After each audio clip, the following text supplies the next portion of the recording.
नमस्कार दोस्तों, आधार क्लासेस के ऑनलाइन प्लेटफॉर्म पे आपका हार्दिक स्वागत है। आज हम करंट के एक ऐसे फैक्ट की बात करेंगे जो आगामी आने वाली भर्तियों में बहुत इम्पोर्टेंट रहने वाला है। जैसे आज हम देखेंगे 31 मई के बारे में। 31 मई के बारे में आपने देखा है कि 31 मई को अंतर्राष्ट्रीय तंबाकू निषेध दिवस मनाया जाता है। अंतर्राष्ट्रीय तंबाकू निषेध दिवस 31 मई को कौन सा दिवस मनाया जाता है? अंतर्राष्ट्रीय तंबाकू निषेध दिवस मनाया जाता है। तंबाकू निषेध दिवस 31 मई को अंतर्राष्ट्रीय तंबाकू निषेध दिवस मनाते हैं। अब यहाँ पे सबसे इम्पोर्टेंट जो फैक्ट पेपर में आता है, एक तो ये आता है कि इस वर्ष की जो थीम है 2023 की अंतर्राष्ट्रीय तंबाकू निषेध दिवस 31 मई 2023 की थीम क्या रखी गई है? तो इस वर्ष थीम रखी गई है, हमें भोजन चाहिए तंबाकू नहीं। हमें भोजन चाहिए तंबाकू नहीं। हमें भोजन चाहिए तंबाकू नहीं। तो ऐसा ये क्वेश्चन जो है काफ़ी इम्पोर्टेंट रहेगा। जो भी दिवस होता है उसकी आगामी हर साल की एक निश्चित थीम निर्धारित की जाती है और यूएनओ और अंतर्राष्ट्रीय संस्थाओं के माध्यम से। तो इसकी जो थीम रखी गई है, हमें भोजन चाहिए तंबाकू नहीं। तो अंतर्राष्ट्रीय तंबाकू निषेध दिवस कब मनाते हैं? 31 मई को मनाते हैं। और 2023 की थीम क्या रखी गई है? हमें भोजन चाहिए तंबाकू नहीं। दूसरी बात करें तंबाकू के बारे में, जैसा आपने देखा है कि तंबाकू का पौधा भारत में यूरोपीय लेके आए हैं और यूरोपियों में भी पुर्तगाली भारत में सबसे पहले तंबाकू का पौधा लेके आए हैं। तो तंबाकू जो है ये एक व्यापारिक फसल है। तंबाकू किस प्रकार की फसल है? व्यापारिक फसल है। अगला फैक्ट यहाँ पे बनेगा कि तंबाकू सर्वाधिक जो है कौन सा देश उत्पादन करता है? सर्वाधिक उत्पादन की बात की जाए, तंबाकू के सर्वाधिक उत्पादन की बात की जाए तो इसमें नंबर 1 चीन है। तंबाकू उत्पादन में पहला स्थान कौन से देश का है? चीन का है। उसके बाद में भारत की बात करें तो भारत में तंबाकू उत्पादन में पहला स्थान है आंध्र प्रदेश का। आंध्र प्रदेश जो है वो तंबाकू उत्पादन में पहला स्थान रखता है। तो हमने बात कहाँ से स्टार्ट की? 31 मई अंतर्राष्ट्रीय तंबाकू निषेध दिवस। इसकी थीम क्या है 2023 की? हमें भोजन चाहिए तंबाकू नहीं। तंबाकू एक व्यापारिक फसल है। सर्वाधिक तंबाकू का उत्पादन होता है चीन में विश्व स्तर पे, और भारत में सर्वाधिक तंबाकू का जो उत्पादन होता है वो होता है आंध्र प्रदेश में। अब आंध्र प्रदेश का एक क्षेत्र है गुंटूर। गुंटूर में तंबाकू अनुसंधान केंद्र है, राष्ट्रीय तंबाकू अनुसंधान केंद्र। आपसे पूछे कि राष्ट्रीय तंबाकू अनुसंधान केंद्र, राष्ट्रीय तंबाकू अनुसंधान केंद्र कहाँ पे है? तो क्या बताओगे? गुंटूर में। उसके बाद में बात करें राजस्थान की। राजस्थान में तंबाकू उत्पादन में पहला स्थान है अलवर का। पहला स्थान अलवर का है और दूसरा स्थान जो है वो है झुंझुनू का। दूसरा स्थान है झुंझुनू का। दूसरा स्थान है तंबाकू उत्पादन में झुंझुनू का है। अब इसके बाद में तंबाकू से होने वाले बीमारियों की अपन बात की जाए करें तो तंबाकू से आपने देखा है कि कैंसर फैलता है। तंबाकू से क्या फैलता है? कैंसर फैलता है। और कैंसर एक असंक्रामक रोग है। कैंसर क्या है?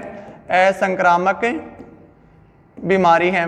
और इसका जो इलाज किया जाता है, इलाज वो किया जाता है कीमोथेरेपी या रेडियोथेरेपी से। कीमोथेरेपी या रेडियोथेरेपी से। कीमोथेरेपी या रेडियोथेरेपी से इसका इलाज होता है। कीमोथेरेपी या रेडियोथेरेपी से इसका इलाज होता है।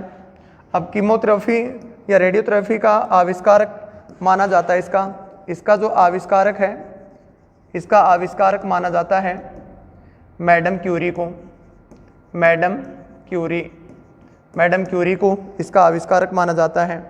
अब हम बात करें मैडम क्यूरी के बारे में।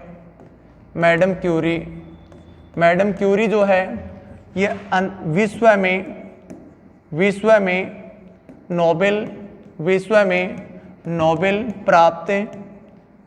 नोबेल प्राप्त करने वाली प्रथम महिला है। विश्व में नोबेल प्राप्त करने वाली प्रथम महिला। आपसे पूछा जाए कि विश्व में नोबेल प्राप्त करने वाली पहली महिला कौन है, मैडम क्यूरी है। मैडम क्यूरी को नोबेल 2 क्षेत्र में मिल चुका है। मैडम क्यूरी को नोबेल कितने क्षेत्र में मिल चुका है, 2 क्षेत्र में। एक क्षेत्र का नाम है रसायनिकी और एक क्षेत्र का नाम है भौतिकी। तो भौतिकी और रसायनिकी में मैडम क्यूरी को नोबेल मिल चुका है। और इसके अलावा आपसे पूछे कि भारत में सर्वप्रथम नोबेल प्राप्त महिला। भारत में सर्वप्रथम नोबेल प्राप्त महिला, तो भारत में सर्वप्रथम नोबेल प्राप्त महिला जो है उसका नाम है मदर टेरेसा। मदर टेरेसा जो है इन्हें शांति का नोबेल मिल चुका है।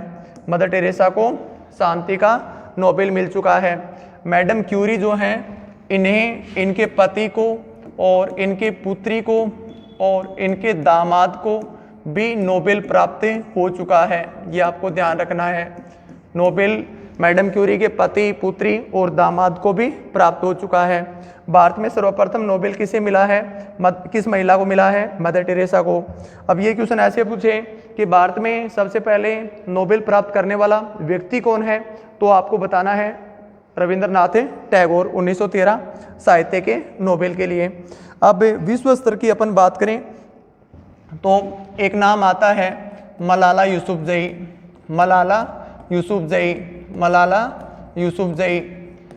यूसुफजई जो हैं ये विश्व में सबसे कम उम्र की महिला है जो नोबेल प्राप्त हुआ है। विश्व में सबसे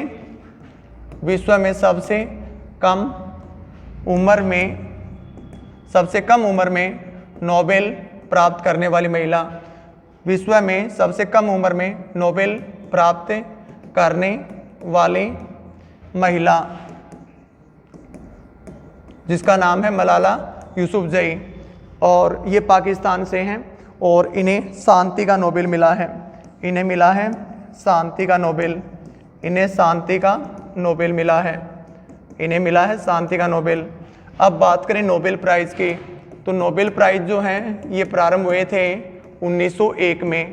नोबेल प्राइज़ कब प्रारंभ हुए थे, 1901 में। और नोबेल प्राइज़ वर्तमान में 6 क्षेत्र में दिए जाते हैं।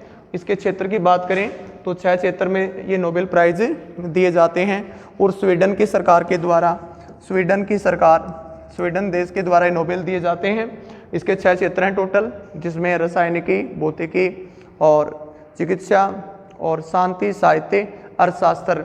दूसरा इसमें ये ध्यान रखना है कि नोबेल प्राइज़ जो है इनका वितरण हमेशा 10 दिसंबर को होता है। इनका वितरण कब होता है, इनका वितरण हमेशा 10 दिसंबर को होता है। और शांति का नोबेल जो है वो ओस्लो की, नॉर्वे की राजधानी ओस्लो में शांति का नोबेल कहाँ दिया जाता है, नॉर्वे की राजधानी ओस्लो में। तो हमने क्या बात की थी, हमने बात प्रारंभ की थी सबसे पहले 31 मई के बारे में।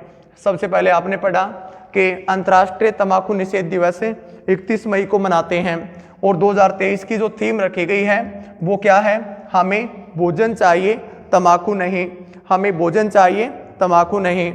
अब इसके बाद में पढ़ा आपने कि तंबाकू एक व्यापारिक फसल है। तंबाकू किस प्रकार की फसल है, व्यापारिक फसल है। और तंबाकू भारत में कौन लेके आए, तंबाकू भारत में पुर्तगाली लेके आए सबसे पहले। सर्वाधिक तंबाकू का उत्पादन कौन सा देश करता है, चीन देश करता है। और भारत में सर्वाधिक तंबाकू का उत्पादन करने वाला राज्य कौन सा है, तो आंध्र प्रदेश। आंध्र प्रदेश में एक क्षेत्र है गुंटूर, जहाँ पे राष्ट्रीय तंबाकू अनुसंधान केंद्र है। राजस्थान में सर्वाधिक तंबाकू का उत्पादन अलवर और झुंझुनू में किया जाता है। झुंझुनू में 2015 में तंबाकू अगेंस्ट कार्यक्रम चलाया गया था, जो गिनीज बुक में नाम दर्ज हुआ। तंबाकू अगेंस्ट कार्यक्रम राजस्थान के झुंझुनू से 2015 में, जिसमें 15 लाख लोग जो हैं उस कार्यक्रम से जुड़े थे, इसलिए उस कार्यक्रम को गिनीज बुक में स्थान मिला है। इसके अलावा कैंसर फैलती है तंबाकू से, ये एक एक्स संक्रामक रोग है और इसका इलाज कीमोथेरेपी या रेडियोथेरेपी से होता है।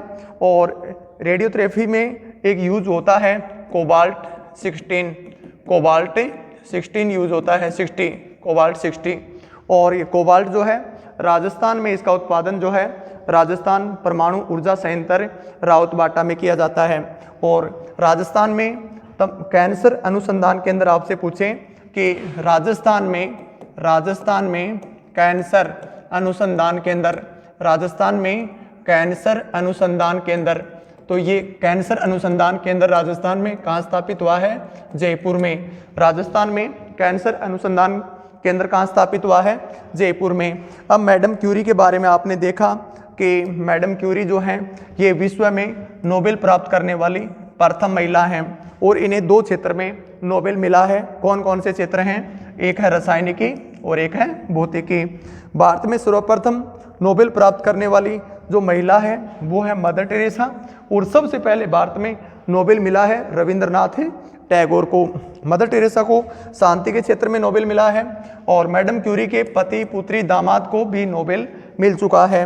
तो नोबेल के बारे में आपने और भी बातें देखी कि नोबेल पुरस्कार जो प्रारंभ हुए हैं 1901 में प्रारंभ हुए, 6 क्षेत्र में दिया जाता है। पहले इसमें अर्थशास्त्र नहीं था, 1967 में इसको शामिल किया, पहली बार 1969 में दिया गया, फिर अर्थशास्त्र के क्षेत्र में, और इनका वितरण 10 दिसंबर को होता है। एक क्षेत्र में अधिकतम 3 लोगों को ये नोबेल दिया जा सकता है। तो आज के साथ ये जो फैक्ट आपने देखे हैं ये पेपर के लिए आगामी बहुत इम्पोर्टेंट हैं। अगर हमारी क्लास आपको अच्छी लगी है तो आप हमें मोटिवेशन करने के लिए क्लास को लाइक कर सकते हैं और शेयर कर सकते हैं। धन्यवाद। और कमेंट करके बता सकते हैं कि कौन कौन से ऐसे फैक्ट हैं जो आपको बहुत ज़्यादा आवश्यकता है उन पे क्लास बनाने की। धन्यवाद।